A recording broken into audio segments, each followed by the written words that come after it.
Alléluia. Merci Jésus. Merci Jésus. Merci Seigneur. Je déclare que tout esprit démoniaque en elle, chaque esprit démoniaque qui est venu du passé, de la sorcellerie, de générations passées, je déclare que à 3, tous doivent la quitter. Au nom de Jésus. 1, 2, 3. Je déclare la liberté totale. La liberté totale. Merci Jésus. Alléluia. Alléluia. Alléluia.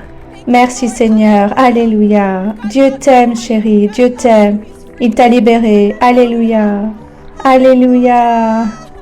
Alléluia. Merci Jésus. Merci Jésus. Merci Jésus. Merci Jésus. Merci Jésus. Alléluia. Alléluia. Je m'appelle Catherine et je voudrais donner mon témoignage parce que la manière dont Dieu m'a libérée est si puissante. Il y a une partie de moi qui veut juste vivre en liberté et je veux aussi partager mon témoignage avec les autres et je suis ravie d'être enfin libre parce que je suis si contente de tout ce que Jésus a fait pour moi. J'aime l'Église. Je suis si ravie. Catherine avait, je pense, un esprit de rejet parce que quand j'étais enceinte, je ne la voulais pas. Quand j'ai commencé à suivre l'apôtre Catherine, j'ai commencé à apprendre à travers ses enseignements et j'ai renoncé à ça. La première fois que l'apôtre Catherine a prié pour elle, elle a été libérée. Avant, elle ne pouvait pas faire de câlins ou être attachée aux gens. Elle avait tellement de colère, elle voulait taper les autres. Je pensais même qu'elle avait des problèmes mentaux. Je l'ai emmenée à l'hôpital, mais les docteurs ont dit qu'elle était en bonne santé.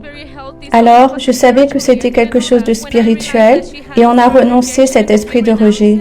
Les gens lui demandaient « Pourquoi tu n'appelles pas ta maman, maman ?» Elle ne pouvait pas m'appeler maman. Elle m'appelait par mon nom Tania.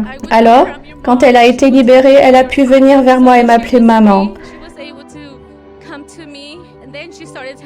Et je ressens tellement d'amour. Et je pouvais finalement lui faire un câlin et un bisou, parce qu'avant elle me rejetait.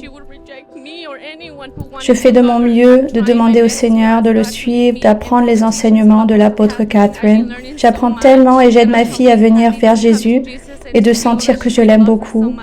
Et malgré le fait que son père n'est pas ici avec nous encore, un jour il nous rejoindra et nous servirons le Seigneur ensemble, en famille.